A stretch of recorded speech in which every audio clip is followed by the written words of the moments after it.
હવે રાતોરાત છે હાથમાં એટલી બધી તાકાત આવી ગઈ ને એક હાથે ઘણ ઉપાડીને પાણા ભાંગી નાખ્યા ખેતરમાં. औकात में रहो.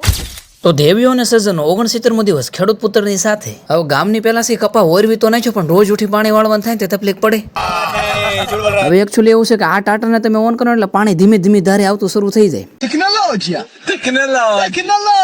સીતાની ઝડપે પાણી ધોરિયામાં હાલતું જ થઈ ગયું પણ નાકા વાળવા હાટું જ મારે જ મેદાનમાં ઉતરવું પડશે. હાલો ત્યાં કાળા ઉનાળામાં કોણ કોણ પાવડાના હાથ હાલે ઊભા છે કોમેન્ટ કરી દો. મોટા ભાઈ તો કઈક અલગ જ મિજાજમાં લાગે છે. इस कारीगर को हम 5 लाख नहीं 50 लाख देंगे. થોડી વાર પછી છે પાણીનો વહીવટ પતી ગયો હાથમાં સપ્પલ લઈ લીધે નવ થઈ જાય ઘર ભેગા. વાડીએ પાણીનું કામ પતાઈને પહોંચી ગયા હતા જૂના ઘરે કારણ કે ચોમાસું આવે છે ને એટલે આ ઘરની કરવાની હતી સાફ સફાઈ. ઘરમાં ભલે ગમે ને કચરો પડ્યો પણ વોશિંગ મશીન તો એકચ્યુઅલી નવું જ રાખવાનું છે. હવે એકચ્યુઅલીમાં એવું છે કે વીઆઈપી માણસો હાથે જ કપડાં ધોવાને એટલે મશીન તો જરૂરી જ છે.